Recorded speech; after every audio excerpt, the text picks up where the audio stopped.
Izy aloha zany a dia raha ny sain'eziky GMMM manatantera malagasy Madagasikara afatarana androlona zany fa mandray ny fampezana firenena ny presidenta dia afatsina tam'tena loalisy zany.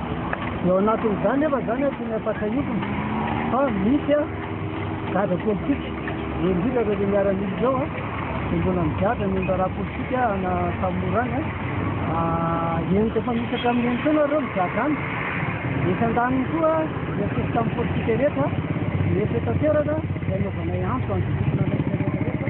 manana fahefana zany na amina figadra azy a na amin'ny fitantsesiny a avay izy tovin'izana amin'ny firenena faravoatra dia matory maro karavalmanana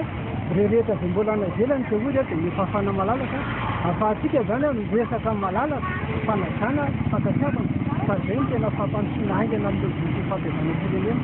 dia anaovanay izay zany. Ny firenena tena manitra izy mitarika ny fampezanana nareo mitady an'ilay hoe SSM miaraka ihany izy eo amin'ny amin'ny hoe tsy tokony hiaraka fa ny FSM amin'ny tokony hitondra satria voalohany ray aman-dreny ara-panahy ary eo ny tena manana toera lasa mandraika indrindra voalohana Madagasikara tena miresara zany ary azakina fampezanana miresatsika tsy maneraka ny tena ampandriny avokoa fa ny tonga mivezitonga zao a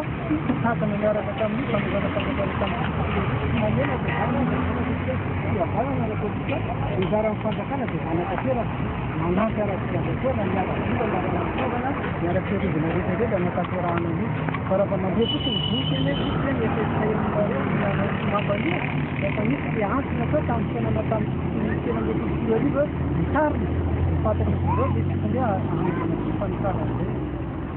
Tamin'ilay vina nefa mihetsika rehetra. Mihetsika anay zay efa nanao foana tena mirova teny tamin'ny fahatsiarovana namaindrova mifetra lapatsanana tamin'ny fazatonany adrete voalohany a dia tamin'ny alatsiny hoe tetra mbizatovo androany eto fanairana ary fampatonivana zany nataonay ka raha ohatra zany ka satria mbola misy mampirarira makasana fampezana zay satria tena mijaly le tena mbahoaka amin'ny akaty be misy resahana toy zany resaka hoe fatapahany fahasalamana sady fahalemana andrindrareny hoan'olona tsisiasa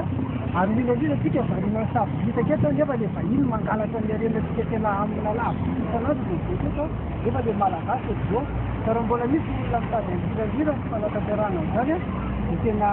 lavo zay ary tena hanao antony vahoaka malagasy amin'izay dia araka aminay fa voalohany zany a